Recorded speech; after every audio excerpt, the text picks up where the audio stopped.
Në një kohë të largët, kur pemët flisnin dhe kafshët jetonin në harmoni me njëra tjetrën, në zemër të një pylli të madh dhe të errët jetonte një luan i plakur që quhej Simba. Ai kishte qenë dikur mbreti i padiskutueshëm i pyjeve, me kridh të artë që shkëlqente në ndjellin e mëngjesit, dhe me një zhurmë kaq të fuqishme sa bënte që toka të dridhej. Por vitet kishin kaluar si era e vjeshtës, dhe tani Simba ishte bërë i plakur dhe i dobësuar.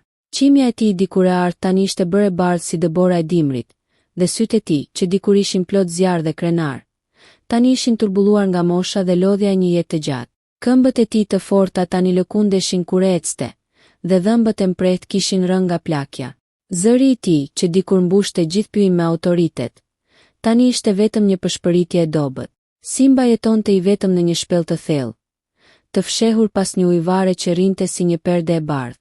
Ai kalonte ditët duke kujtuar kohët e shkuara, kur të gjitha kafshët e pyjit vinin të kërkojnë këshillën e tij, dhe kur ai ishte arbitri i çdo mosmarrveshjeje. Tani kafshët e reja as që njihnin emrin e tij, dhe ata pak që mbanin mend flisnin për të vetëm në të kaluarën. Një ditë vjeshte, ndërsa gjalët e verdh binin si shi i artë, një dhelpër e re dhe e mençur që quhej Runa po ecte në përpyllin në kërkim të ushqimit. Runa ishte e njohur në të gjithë pyjin për zgjuarsinë e saj dhe për aftësinë që kishte për të zgjidhur problemet më të vështira. Gëzofja e saj kuqe shkëlqente në ndjellin e vjeshtës, dhe sytë e saj të zellshëm nuk i shpëtojnë asnjë detaj.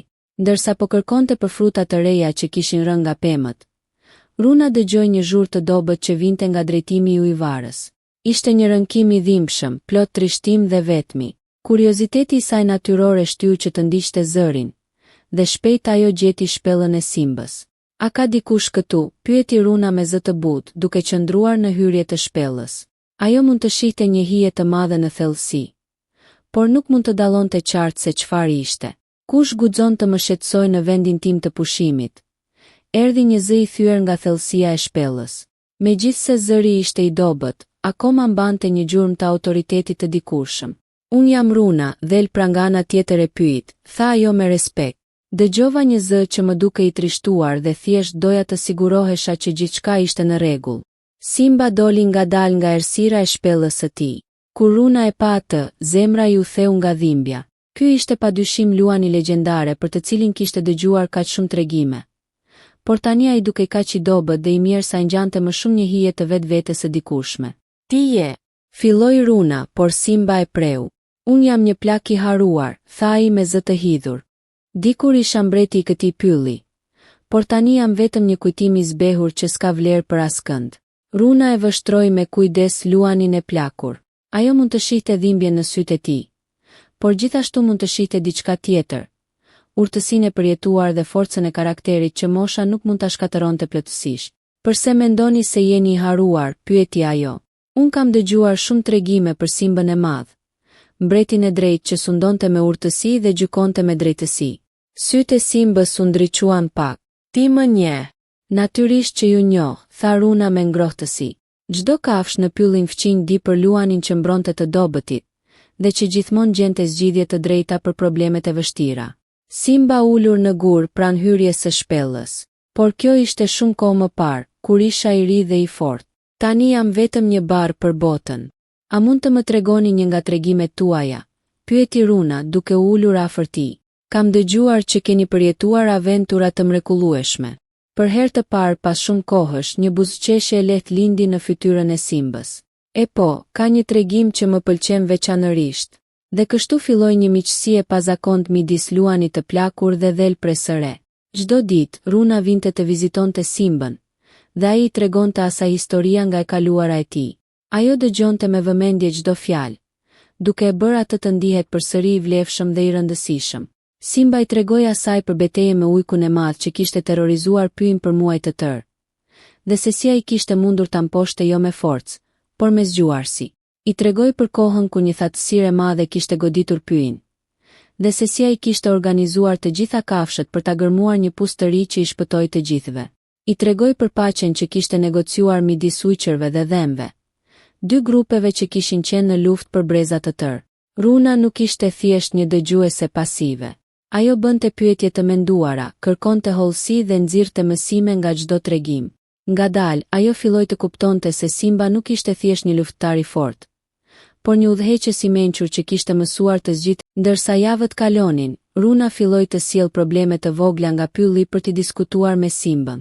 Ajo i tregoi për një konflikt midis familjes së lepujve dhe atyre të ketrave për territorin. Dhe Simba sugjeroi një zgjidhje që i kënaqte të dy palët. I tregoi për një problem me shpërndarjen e ushqimit gjatë dimrit. Dhe Simba propozoi një sistem që siguroi mjaftueshëm ushqim për të gjithë. Pak nga pak, Runa filloi të ndajë këto zgjidhje me kafshët e tjera, gjithmonë duke përmendur se ishin ide të Simbës. Në fillim, kafshët e reja ishin skeptike. Ata nuk besonin se luani i plakur kishte ende diçka për të ofruar. Por kur zgjidhjet e filluan të funksionin dhe problemet filluan të zgjidhen, ata filluan të dëgjojnë me më shumë vëmendje.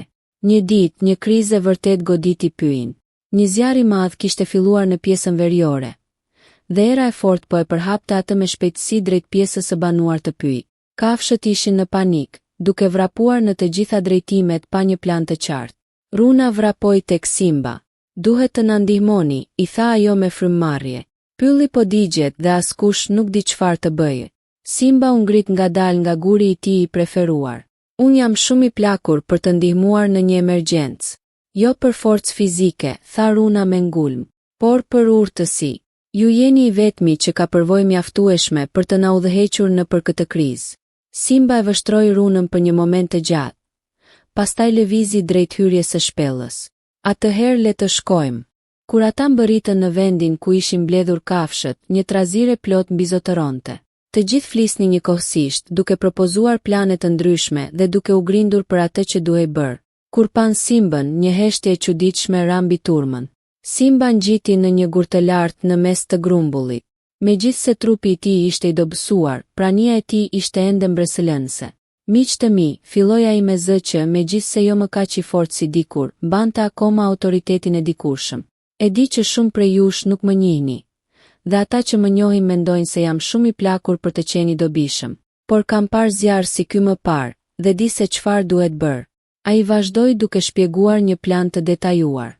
I tha kafshëve të forta që të gërmonin një kanal për të devijuar përonse vogla drejt zjarrit. I urdhëroi ato që mund të fluturonin të mblidhnin informacione për drejtimin e zjarrit. I dha kafshëve të shpejta detyrën e evakuimit të atyre që nuk mund të lëviznin lehtësisht. Çdo kafshë mori një rol specifik, dhe për herë të parë që prej fillimit të krizës, kaosi u zëvendësua me veprim të koordinuar. Plani i Simbës funksionoi.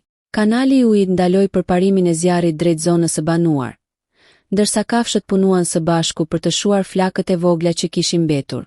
Brenda disa orësh, pylli ishte i sigurt. Kur gjithçka mbaroi, kafshët u mblodhen përsëri rreth Simbës. Këtë herë nuk ishte panik në sytë e tyre, por respekt dhe mirënjohje. Si e dinte se çfarë të bëje, pyeti një arush i ri. Simba buzëqeshi. Përvoja është mësuesi më i mirë. Kam parë shumë kriza në jetën time, dhe çdo një më ka mësuar diçka të re. A do të na mësoni neve, pyeti një dhi e re. Dhe ne a mund të vim të dëgjojmë tregimet tuaja, shtoi një lepuri. Simba e pa Runën, e cila po buzëqeshte me krenari. Natyrisht, tha ai, do të jemi lumtur t'i ndaj me ju gjithçka që ka mësuar. Që prej asaj dite, shpella e Simbës u bë një vend takimi për kafshët e pyet. Çdo mbrëmje, grupa të kafshëve të reja vinin për të dëgjuar tregimet e tij dhe për të kërkuar këshilla. Simba mësoi se edhe pse trupi i tij kishte plakur, mendja e tij ishte ende mprehtë dhe përvojat e tij ishin një thesar i vyer për brezin e ri. Runa vazhdoi të jetë miku i tij më i afërt. Ajo shërbente si një urë midis Simbës dhe botës së jashtme, duke sjell problemet e reja që nevojiteshin për të zgjidhur dhe duke ndarë urtësinë e luanit me ata që nuk mund të vinin personalisht. Me kalimin e kohës, Simba kuptoi se jeta e tij kishte marrë një kuptim të ri. Ai nuk ishte më mbreti fizik i pyet, por ishte bërë diçka akoma më rëndësishme. Një mentor dhe udhërfyes për brezat e rinj. Historia e tij dhe urtësia e tij po kalojnë tek ata që do ta bartnin traditën përpara. Një mbrëmje, ndërsa dielli po perëndonte pas majave të pemëve, Simba dhe Runa ishin ulur jashtë shpellës, duke vështruar ngjyrat e ngrohta që pikturuan qiellin. A e pendoni që nuk mora pushim të plot kur plaka, pyeti Simba. Runa tundi kokën. As për moment, ju keni shumë për t'u dhënë ende. Dhe më rëndësishme, ju keni gjetur përsëri qëllimin tuaj në jetë. Është e vërtet, tha Simba duke menduar. Kur isha i ri, mendoja se vlera ime vinte nga forca ime fizike. Tani kuptoj se forca e vërtet vjen nga urtësia, përvoja dhe aftësia për të ndikuar pozitivisht në jetën e të tjerëve. Dhe kjo është një forcë që nuk do bësohet me moshën, shtoi Runa. Përkundrazi, ajo bëhet më e fortë. Ata qëndruan në heshtje për një moment, duke dëgjuar zërat e kafshëve të tjera që po kthehen në shtëpitë e tyre për natën. Pylli ishte plot me jetë dhe vitalitet, dhe një pjesë e këtij vitaliteti ishte rezultati kontributit të Simbës. Ka një mësim që ka mësuar nga kjo përvoje jona së bashku, tha Simba pas një çasti. Çfarë mësimi? Pyeti Runa. Se askush nuk është kurrë shumë i plakur për të dhënë diçka të vlefshme, dhe askush nuk është kurrë shumë i ri për të mësuar nga ata që kanë më shumë përvojë. Miqësia jonë më ka mësuar se vlerë kanë si të rinjt ashtu edhe të rriturit, dhe se më e mira vjen kur ata punojnë së bashku. Runa buzëqeshi. Dhe unë kam mësuar se gjykimi bazuar në pamjen e jashtme mund të na bëjë të humbim thesare të mëdha urtësi. Kur ju pash për herë të parë, nëse do të isha gjykuar vetëm nga pamja juaj, do të isha larguar pa kur kuptuar se çfarë thesari urtësie ishin fshehur brenda jush. Kur drita e diellit u shua përfundimisht dhe yjet filluan të shfaqen në qiell, Simba dhe Runa hyn në shpellë. I nesërmi do të sillte sfida të reja dhe mundësi të reja për të ndihmuar kafshët e tjera të pyet. Simba i ku për të fjetur atë mbrëmje duke ndjerë një paqe që nuk e kishte përjetuar prej vitesh. Ai kishte gjetur përsëri qëllimin e tij në jetë, dhe më e rëndësishme, kishte gjetur një mike të vërtet që e vlerësonte atë për atë që ishte, jo për atë që kishte qenë dikur. Dhe kështu luani i plakur dhe dhelpra e mençur vazhduan miqësinë e tyre, duke ndarë urtësi me brezat e rinj dhe duke dëshmuar se vlerat e vërteta të jetës, urtësia, mirësia dhe miqësia, nuk do pësohen kur me kalimin e kohës. Në vitet që pasuan, tregimi i miqësisë së tyre u bë një legjend në pyllin e tyre dhe në pyjet përreth. Kafshët e reja mësonin se sa e rëndësishme është që të respektojnë të moshuarit dhe të çmojnë urtësinë e tyre, ndërsa kafshët e plakura kupton se ata ende kanë shumë për t'u dhënë botës, edhe nëse nuk janë aq të fortë fizikisht si dikur. Mësimi i kësaj përrallë jetoi brez pas brezi.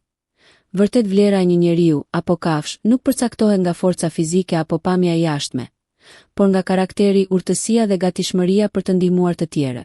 Dhe miqësitë e vërteta mund të lulëzojnë në çdo moshë, duke sjellë lumturi dhe kuptim në jetën e të gjithëve që përfshihen në to. Kjo është historia e luanit të plakur dhe dhelprës, një tregim për miqësinë, respektin për të moshuarit, dhe fuqinë që vjen nga bashkëpunimi midis brezave të ndryshëm.